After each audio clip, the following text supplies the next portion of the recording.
The cowboy froze when she pulled a weathered letter from her coat and said, "There's something I should have told you 8 years ago."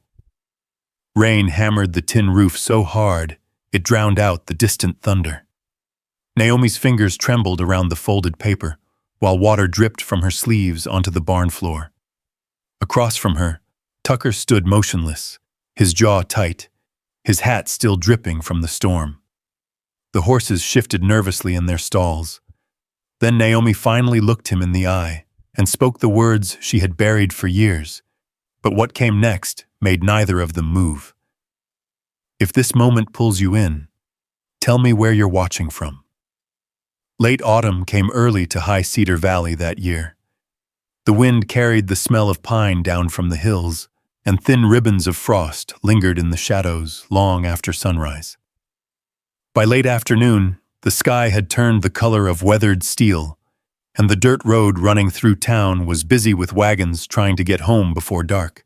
Naomi Brooks stood behind the counter of Brooks Farm Supply with a pencil tucked behind one ear and a ledger open in front of her. A ranch hand from the north pasture had just paid for 2 sacks of feed and a coil of fencing wire. Naomi counted his change twice, tore off the receipt, and handed it across the counter. The bell above the door rang before the man even stepped outside. Another customer entered, then another. That was how news traveled in High Cedar Valley. Not through newspapers, not through telegraphs, through boots and coffee cups and conversations that started as whispers. Clara Whitmore arrived just before sunset. She pushed through the door carrying the smell of fresh bread from her diner and stopped beside the counter. Naomi looked up. Clara studied her for a moment. Then she said quietly, "Tucker Hayes rode back into town this afternoon." The pencil slipped from Naomi's fingers, only for a second. It hit the ledger and rolled toward the edge of the counter. Neither woman moved. Outside, a wagon rattled past. Somewhere down the street, a dog barked. Inside the store, the old clock on the wall kept ticking. Naomi picked up the pencil. "Did he? That's all you're going to say?" Naomi closed the ledger. "I don't have much else to say." Clara watched her. They had known each other long enough to recognize a lie when they heard one, but Clara said nothing more. After a few minutes, she left. The bell rang again, the door closed, and the store grew quiet. Naomi stood alone behind the counter. 8 years. 8 years since Tucker had disappeared from High Cedar Valley. 8 years since she had watched the dust from his horse fade into the distance. 8 years since she convinced herself she no longer cared. The trouble was that some memories never left. They simply learned how to sit quietly. Near closing time, Samuel Brooks emerged from the back room carrying a steaming coffee mug. His gray hair was thinner than it used to be. His shoulders bent a little more each year. "You look like you've seen a ghost," he said. Naomi forced a small smile. "Just tired." Samuel handed her the coffee. "You've been tired for 8 years." She looked away. He didn't press further. That was one thing she appreciated about her uncle. He knew when silence needed company more than questions. The sun disappeared behind the mountains. One by one, lamps flickered to life across town. Naomi locked the front door, counted the register, covered the display bins. Every task happened exactly as it did every evening. But tonight, nothing felt ordinary. When the work was done, she walked to the front window. The glass reflected the warm light behind her. Beyond it stretched Main Street, the blacksmith shop, the church, the livery, the diner, and there, near Clara Whitmore's place.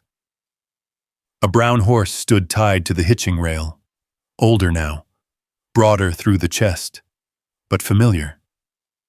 Naomi knew that horse. She had known it 8 years ago. The sight struck harder than she expected. She stood there for a long time, long enough for the coffee in her hand to go cold, long enough for the street to empty, long enough to realize she had never truly forgotten anything. Outside, a gust of wind rattled the window. Naomi set down her mug, grabbed her coat, and stepped into the night. The air carried the bite of approaching winter. Her boots echoed softly against the boardwalk. She passed dark storefronts and empty wagons.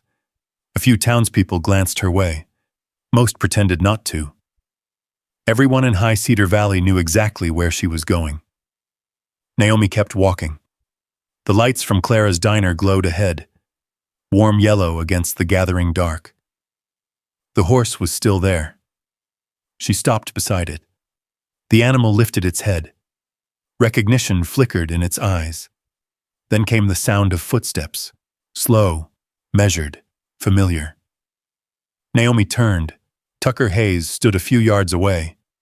The years had changed him. The boy she remembered had vanished somewhere along the cattle trails between Montana and Texas. This man looked older, harder, his shoulders broader beneath a worn canvas coat. A few silver strands showed near his temples. His face carried the weather of long seasons outdoors, but his eyes were exactly the same. For a moment neither spoke. The valley seemed to hold its breath. Wind moved through the pine trees beyond town. A lantern swayed gently outside the diner. Naomi had imagined this moment 100 different ways over 8 years. In some versions she yelled. In others she walked away. In none of them did she simply stand there. Yet that was exactly what happened. Tucker looked at her. Not past her. Not around her. At her. Like a man seeing something he thought he had lost forever. Finally, he spoke. Naomi. Her name sounded strange in his voice, familiar and unfamiliar at the same time. She folded her arms. What are you doing back? The question came out steadier than she expected. Tucker lowered his gaze briefly, then looked at her again. I found something. The wind tugged at the brim of his hat. Naomi waited. But he didn't continue. I found something, he repeated quietly, that should have reached you years ago. Her heartbeat stumbled. What does that mean?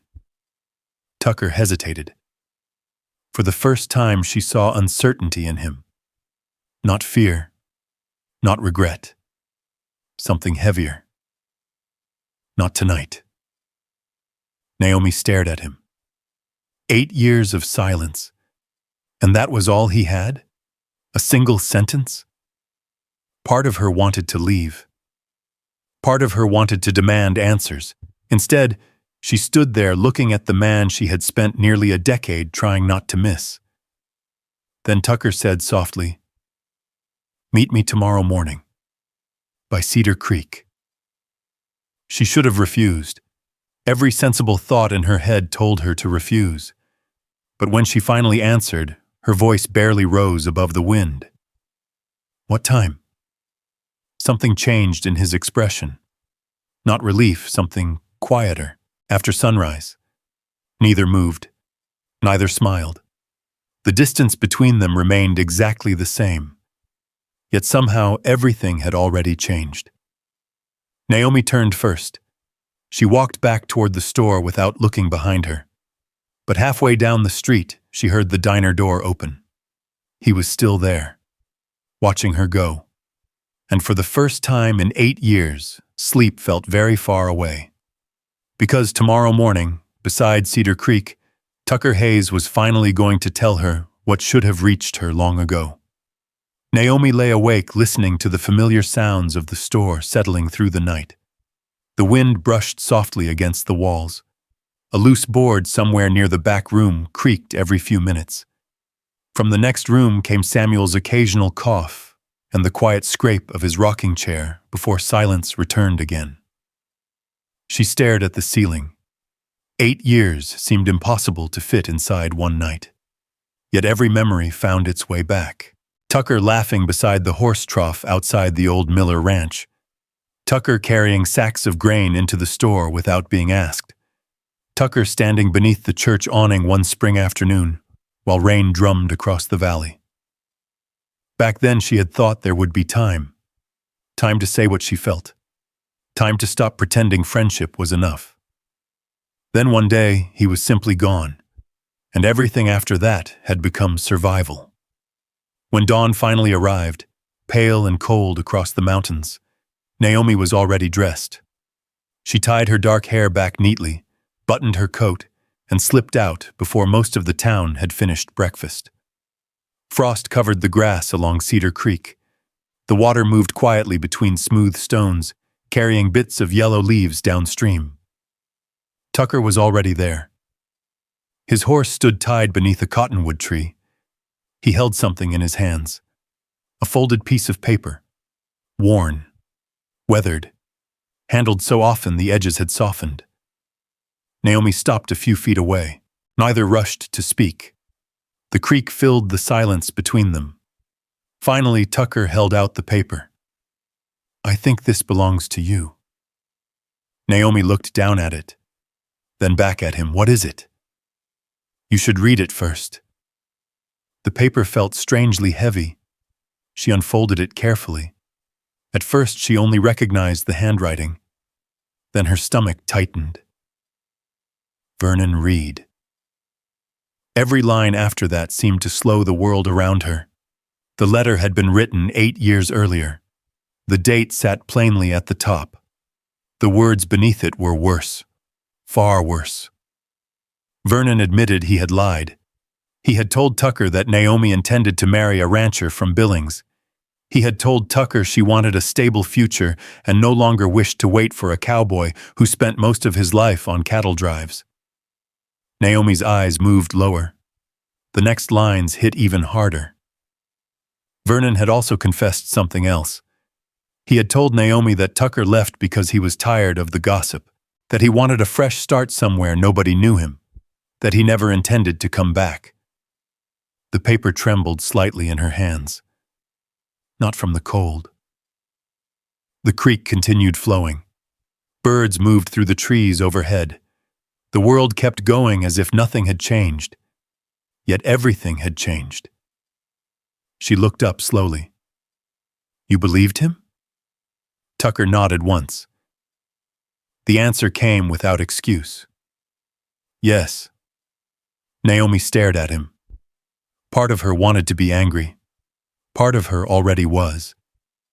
But the look on his face stopped her. There was no defense there. No attempt to justify what happened. Only the quiet weight of a mistake carried for far too long. "Why?" she asked. Tucker looked toward the water. When a man spends enough years on the road, he starts believing he's easy to leave behind. The words settled heavily between them. Naomi looked back down at the letter. She remembered Vernon stopping by the store all those years ago. Remembered the careful sympathy in his voice, the way he avoided her eyes while telling her Tucker had chosen another life. At the time she had believed him. Why wouldn't she? Tucker had disappeared the very next morning. No letter, no explanation, no goodbye. The paper suddenly felt impossible to hold. She folded it carefully, then unfolded it again. As if the words might somehow change. They didn't. Tucker spoke quietly. "I found it 3 weeks ago." Naomi looked at him. "Where?" "I bought an abandoned storage shed near Helena. Previous owner passed away last winter. The place was full of old account books and crates." He paused. The letter was hidden inside a ledger. Naomi swallowed. "And you came back because of this?" Tucker gave a faint nod. "I came back because you deserved the truth." The creek carried a branch past them. Neither moved. After a while, Naomi asked the question she hadn't planned to ask. "Did you marry?" Tucker's eyes lifted to hers. "No." The answer came instantly. No hesitation. No explanation. Just the truth. Something tightened inside her chest. 8 years. An entire lifetime in a place like High Cedar Valley. Most people married, started families, built new lives. Yet somehow Tucker stood here alone, the same way she did. A cold breeze moved through the cottonwoods. Naomi lowered her eyes. She wasn't ready to think about what that meant. Not yet. The hurt was still too fresh. The letter had answered questions she carried for years. But answers didn't erase lost time. They didn't erase lonely winters, or empty Sundays, or all the words neither of them had spoken. Tucker seemed to understand that. He didn't step closer, didn't ask forgiveness, didn't reach for her hand. He simply stood there beside the creek, waiting, respecting the silence. Naomi folded the letter one final time and slipped it into her coat pocket. She looked toward the valley. The morning sun was beginning to reach the ranches beyond town. Smoke rose from chimneys. Wagons moved along distant roads. Life was beginning another ordinary day. But hers no longer felt ordinary. Not after this.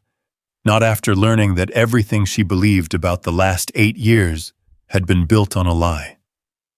Finally, she turned back toward town. Tucker watched her carefully. Naomi.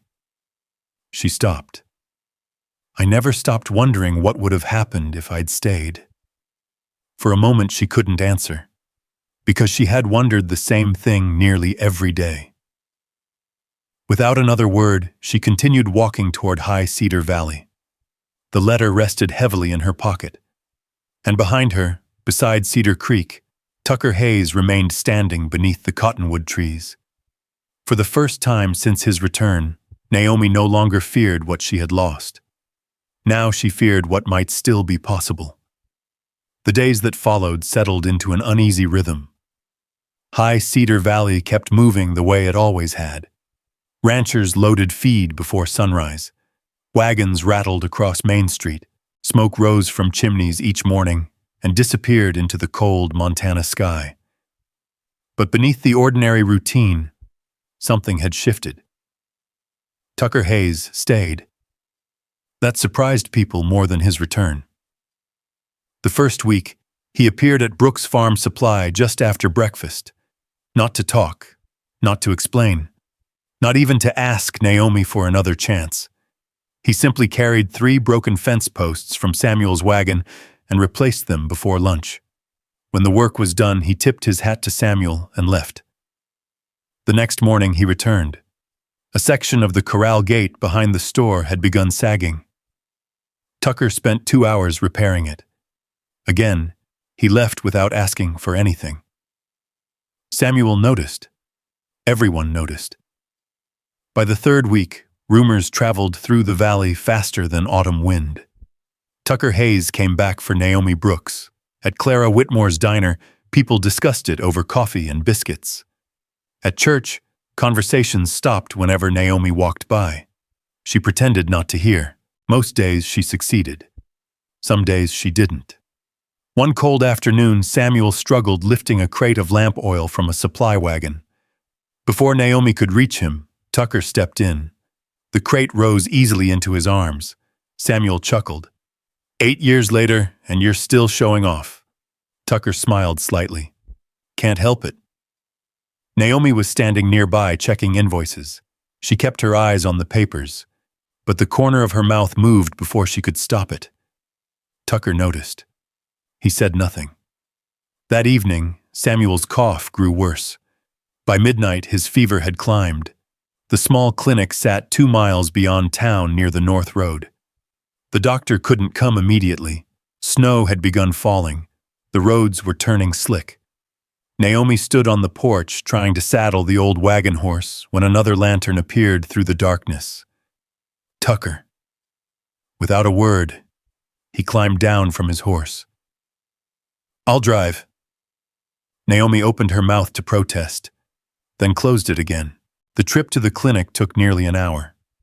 Snowflakes drifted through the lantern light. The wagon wheels creaked over frozen ruts. Inside, Samuel slept beneath blankets while Tucker guided the team carefully through the storm. At one point, the wagon lurched hard, crossing a frozen ditch. Naomi instinctively grabbed the side rail. So did Tucker. Their hands landed inches apart. Neither pulled away immediately. Neither spoke. The silence carried more weight than conversation ever could. Samuel recovered. Winter deepened. And Tucker continued showing up. Always steady, always patient, never demanding. Naomi found herself looking for his horse outside the store each morning, then becoming irritated with herself when she noticed. One afternoon, she watched him repair a section of roof damaged by wind. His coat was dusted with snow. His sleeves rolled to his forearms despite the cold. The hammer rose and fell in steady rhythm. Not once did he glance toward the store window. Not once did he check whether she was watching. For some reason, that mattered, because it meant he wasn't performing. He was simply helping. By February, even Clara stopped pretending nothing was happening. "You know he's in love with you." Naomi nearly dropped a coffee cup. Clara smiled. "Still." Naomi looked away. Outside the diner window, Tucker was loading supplies into a ranch wagon. The sight made something tighten quietly inside her chest. Late one afternoon, a storm rolled down from the mountains. Dark clouds swallowed the valley. Rain followed, cold and relentless. Naomi had been delivering inventory records to a ranch north of town when the weather turned. By the time she started back, visibility had nearly vanished. Thunder echoed through the hills. Her horse became nervous. Then the downpour arrived. Sheets of rain hammered the valley. A voice called through the storm. "Naomi?" She turned. Tucker was riding toward her. Within minutes, they reached an abandoned hay barn near the northern grazing fields. The roof leaked in places, but it offered shelter. Rain drummed against the wooden walls. Wind rattled the doors. For a long time, neither spoke. They sat on overturned feed crates while water streamed from their coats. The storm isolated them from the world. No town, no customers, no rumors. Only rain. Tucker stared toward the doorway. "I thought about coming back 100 times. Naomi remained quiet. "I always found a reason not to." Another roll of thunder crossed the valley. Then Naomi asked softly, "Did you ever forget me?" Tucker turned toward her. The answer arrived immediately, no. The word settled between them. Simple, certain, real. Naomi looked down at her hands. The rain continued falling. 8 years of silence suddenly felt very small inside that barn. Her voice barely rose above the storm. "I loved you before you left." Everything became still. Even the rain seemed farther away. Tucker didn't move, didn't rush toward her, didn't interrupt. He simply listened. Naomi swallowed hard. "I never told you." The confession hung in the air between them. Years late, but finally spoken. For a moment, it felt like the beginning of something. The beginning of healing. The beginning of home. Then reality returned. Because when Naomi reached the store later that night, Samuel was waiting at the table. A stack of papers sat before him.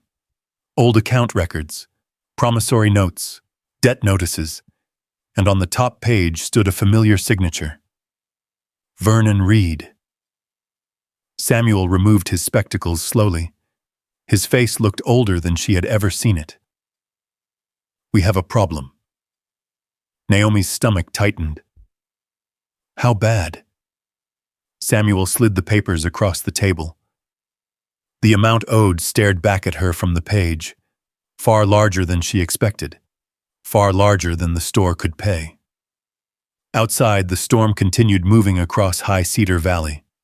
Inside, the warmth from the stove suddenly felt very far away. Because just when Naomi and Tucker seemed ready to reclaim what had been stolen from them, something else had arrived. And this threat wasn't buried in the past. It was waiting at their door. The storm had moved east by morning. Thin fog drifted across High Cedar Valley, hanging low over the fields and fences like smoke that couldn't decide where to settle. Naomi sat at the kitchen table long after sunrise. The debt papers remained spread before her. A cold cup of coffee sat untouched beside them. Samuel was awake now, sitting quietly near the stove. Neither had spoken much since the night before. The numbers on those pages seemed impossible, yet they were there. Line after line. Interest, fees, renewals, signatures, all carrying Vernon Reed's name. Samuel rubbed his forehead. I should have looked closer years ago. Naomi folded one of the documents carefully. You trusted him. Samuel gave a tired laugh. That was the problem. Outside, wagon wheels rolled past the store. Business continued. The valley kept moving. But inside, Naomi felt as if something heavy had settled across her shoulders. For the next several days, she avoided Tucker. Not completely. That would have been impossible in a town this small. But she stopped lingering when he visited, stopped accepting coffee from Clara whenever Tucker happened to be sitting at a nearby table, stopped walking the long route home where they occasionally crossed paths. Tucker noticed. Of course he noticed. One afternoon he arrived carrying lumber for a shelf repair Samuel had requested. Naomi was organizing invoices behind the counter. The bell above the door rang. She looked up. Their eyes met. Only for a second. Then she returned to the paperwork. The silence that followed felt longer than it probably was. Tucker placed the lumber near the back wall. Samuel cleared his throat, then conveniently disappeared into the storeroom, leaving them alone. Still, Naomi kept writing. Finally, Tucker spoke. Did I do something wrong? The question was simple, honest. Naomi tightened her grip on the pencil. No. You've barely looked at me all week. She stared at the ledger. A drop of ink spread across the page. Tiny, dark, permanent, just like every other problem in her life seemed to become. Tucker. She stopped. Because she didn't know how to explain this. How could she tell him she finally found the courage to admit she loved him only to discover the store might be taken away? How could she ask him to carry another burden? When she looked up again, he was still standing there waiting. Not demanding, not angry, just waiting. That somehow made it harder. I need to handle something, she said quietly. His expression changed. Not much. Just enough. The kind of disappointment a person tries to hide because they respect your right to leave. Tucker nodded once, then picked up his hat. I'll be around if you need me. The door closed behind him. Naomi watched through the window as he crossed the street. The distance between them felt strangely familiar, and she hated that. 3 days later, Vernon Reed arrived. He came during the afternoon rush. His black wagon stopped outside the store. Customers stepped aside as he entered. Vernon always carried himself like a man who owned more than property. Like he owned space, conversations, outcomes. He removed his gloves carefully, then placed another document on the counter. You've had time to review the debt. Naomi glanced down. Transfer papers, property rights, store ownership. Everything laid out neatly. Vernon smiled. Not warmly, just confidently. Sign these and the debt disappears. The room seemed smaller. Samuel stepped forward immediately. No. Vernon barely looked at him. I'm offering a solution. You created the problem. For a brief moment, something flickered in Vernon's eyes, then vanished. He straightened his coat. You have until the end of the month." And with that he left. The bell rang behind him. The store remained silent long after. That evening, Naomi sat alone in the office reviewing old account books. One ledger became 2, then 3. Something felt wrong. Not emotionally, mathematically. Certain numbers didn't match. Dates repeated. Payments appeared twice.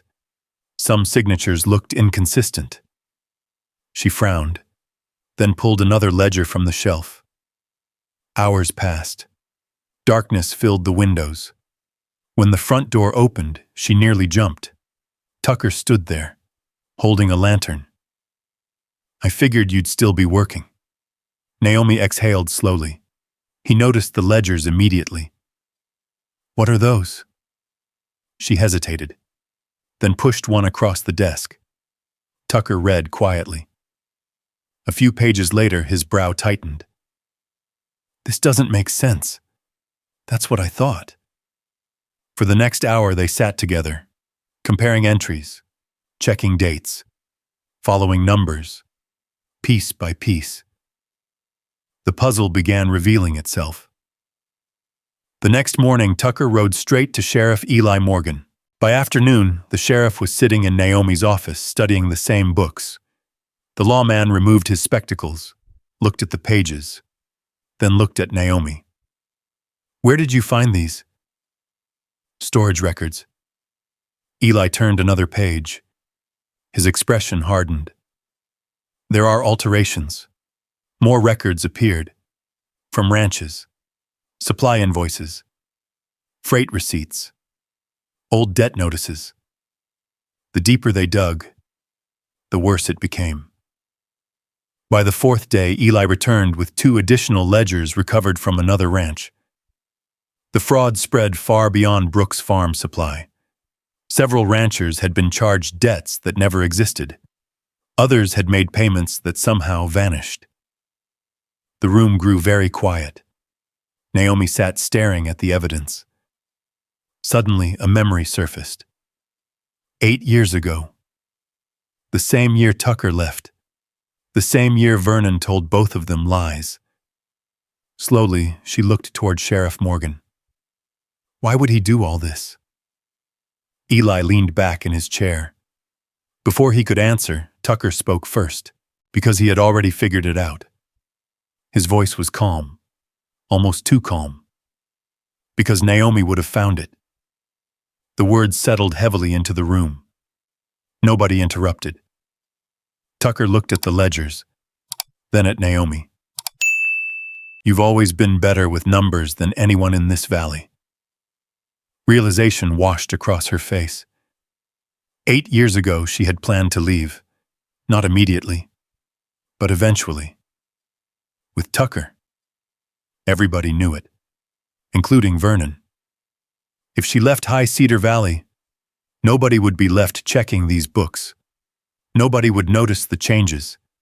Nobody would connect the missing money. Sheriff Morgan closed the ledger. The sound echoed sharply. For a long moment, nobody spoke, because suddenly the truth stood clear before them. Vernon Reed hadn't destroyed their future because he disliked Tucker. He hadn't lied because of jealousy. He had done it because Naomi was dangerous to him. Not with a gun, not with threats, with a ledger, a pencil, and the ability to notice what other people missed. 8 years of heartbreak, 8 years apart. All because someone had been protecting a much larger lie. Outside, the church bell rang across High Cedar Valley. The sound drifted through the window and disappeared into the cold afternoon air. Inside the office, Sheriff Morgan slowly closed the final ledger. Then he looked at Naomi and Tucker. We're going to need the whole town to hear this. And for the first time since Tucker returned, the fight was no longer only about the past. Now, it was about the truth. Word traveled fast across High Cedar Valley. By the end of the week, ranchers from both sides of Cedar Creek had heard there would be a community meeting after Sunday service. Nobody said much out loud, but everyone knew something serious was coming. The church sat on a small rise overlooking town, a white wooden building with weathered steps and windows that rattled whenever the wind came down from the mountains. On Sunday morning, every bench was filled. Ranch owners, farmhands, storekeepers, families. People who normally arrived late showed up early. Naomi sat beside Samuel near the front. Her best blue dress was neatly pressed. Her hands rested quietly in her lap. Only the slight tightening of her fingers betrayed what she was carrying inside. Across the aisle sat Tucker. He wasn't beside her. He didn't need to be. When she glanced over, she found him already looking her way. He gave the smallest nod. Nothing dramatic. Just enough. The kind of gesture that says, "I'm here." The meeting began after the final hymn. Sheriff Eli Morgan stepped forward with several ledgers under one arm. A low murmur moved through the room. Then Vernon Reed stood. He had arrived dressed as carefully as ever. Dark coat, polished boots, silver watch chain. The appearance of a respectable businessman. He smiled toward the crowd. "Before we begin," he said, "I think folks ought to know they're about to hear accusations from people trying to escape debts they legally owe." The room stirred. Several heads turned toward Naomi. She felt every eye. For years, she would have lowered her gaze. Not today. Vernon continued. "Some people would rather blame others than take responsibility." The words hung in the air. Sheriff Morgan's jaw tightened. But before he could speak, Naomi slowly rose to her feet. The room fell silent. Even Vernon stopped talking. Naomi stepped into the aisle. The church windows glowed with soft spring sunlight. Dust floated through the beams of light. For a moment, all anyone could hear was the creak of old wood. Then Naomi spoke, calmly, clearly, without raising her voice. "I kept records in this valley for years." She held up one of the ledgers. "I know what honest books look like." Several ranchers nodded. They knew she did. Naomi opened the ledger. Page after page. Dates, amounts, signatures, entries altered, payments duplicated, debts created where none existed. The evidence spoke louder than any speech ever could. Sheriff Morgan stepped forward and confirmed every finding, one by one, methodically. No drama, no exaggeration, just facts. The room changed. You could feel it happen, like a weather front moving across the valley. Faces that had arrived uncertain slowly hardened. People began looking toward Vernon. Not Naomi, not Tucker. Vernon. For the first time, the confidence slipped from him. He tried to interrupt twice, then stopped, because every answer led back to the same thing. The records, the numbers, the truth. Finally, Sheriff Morgan closed the last ledger.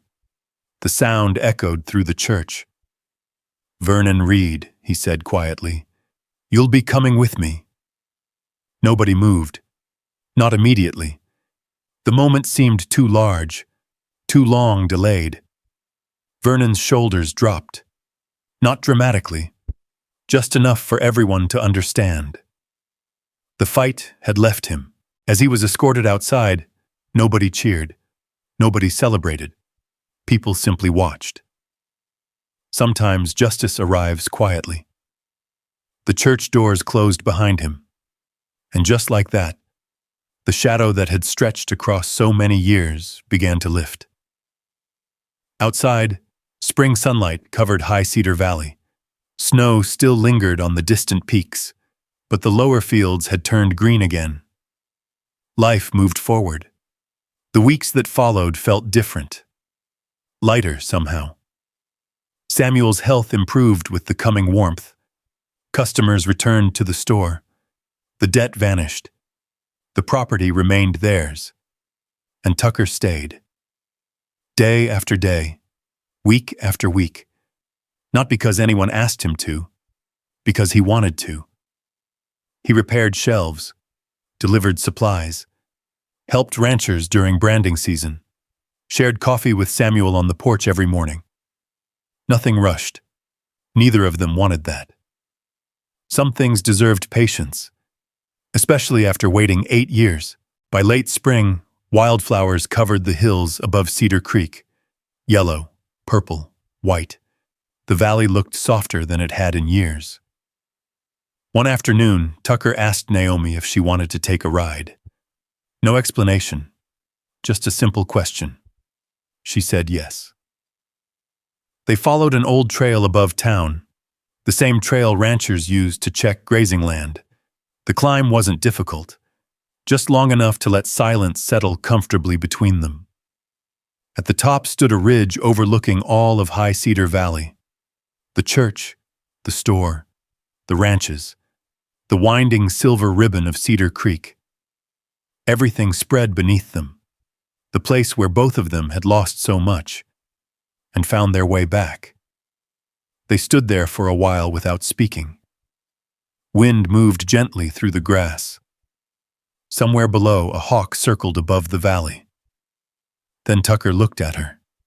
Not at the mountains, not at the view. At her. The same way he had outside Clara's diner months earlier. Only now there was no distance between them. No unanswered questions. No lies standing in the way. He smiled softly. The kind of smile that appeared slowly, earnestly, as if it belonged there. Do you think we could spend the rest of our lives taking the long road home together? Naomi looked out across the valley, at the church where the truth finally came into the light, at the store Samuel had fought to keep, at the roads where she had spent years believing she was alone. Then she looked back at Tucker, at the man who had come home, at the man who stayed. Without a word, she placed her hand in his. The mountains stood silent around them. The wind moved through the wildflowers, and somewhere deep inside High Cedar Valley, two lives that had once been pulled apart by a lie finally found their way back to the same road. Not because the lost years had been returned. They hadn't. Nothing could give those years back, but because after everything that had happened, after every misunderstanding, every silence, every wound, and every truth, they chose each other anyway. And in the end, that choice was worth more than all the years they had lost. It was home. When I think about Naomi and Tucker standing on that ridge above High Cedar Valley, I don't really think about the lie that separated them. I think about the road that brought them back to each other. Because if we're honest, most of us have carried something unfinished. A conversation we never had. A truth we never spoke. A person we never fully stopped wondering about.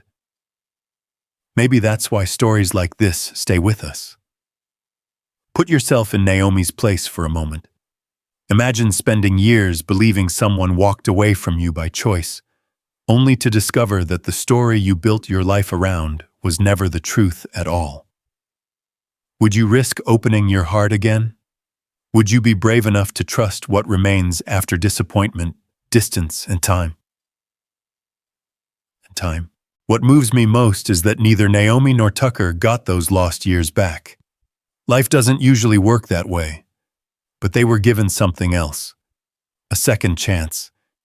And sometimes that's the greater gift. Not a perfect past, but the opportunity to build an honest future. Maybe healing isn't about erasing old pain. Maybe it's about finding the courage to keep walking, even when the road has been long. I'd love to know your thoughts. Have you ever been given a second chance that changed your life? And if stories about love, resilience, quiet courage, and the people who find their way home speak to something in your heart, I hope you'll stay a while. There are many more unforgettable journeys waiting just ahead, and I'd be honored to share them with you.